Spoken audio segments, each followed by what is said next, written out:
एवढे दिले, त्यांनी तेवढे दिले, एवढा सगळ्यांनी केलं, पण दिले म्हणजे विषय संपलेला नाही हे लक्षात घ्या. दिले म्हणजे अजून आम्हाला लागणार आहेत.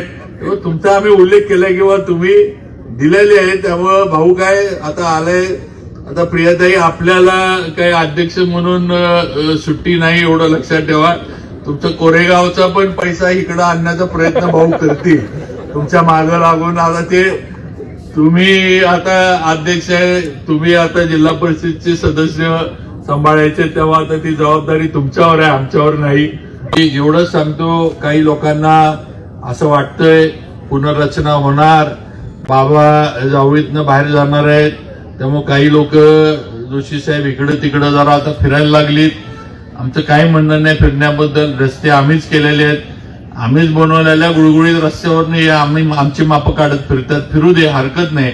पण त्यांना मला तुमच्या माध्यमातून पत्रकारांचं सांगायचे की मी काही जावळीतनं जात नसतो. आणि नवीन मतदारसंघ पुनर्रचना कशी जरी झाली तरी मी मागं पण सांगितलं की आमचा नेता मुंबईमधला एवढा खंबीर आहे की जावळी मतदारसंघ कसा टाकायचा याची ताकद आमच्या नेत्यामध्ये आहे. त्यामुळे आमच्या नादाला कुणीही लागू नये. आम्ही इथंच आहे, इथंच राहणार आहे आणि या जावळीमध्येच असणार आहे.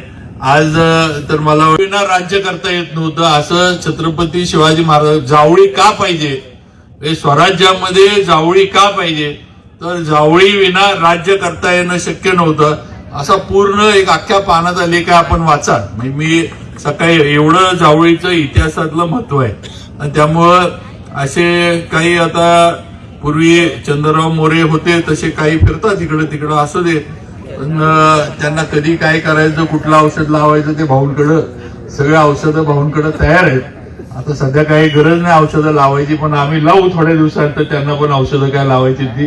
त्यामुळे नक्कीच आपण आपल्या तालुक्याचा सर्वांगीण विकास करू एवढं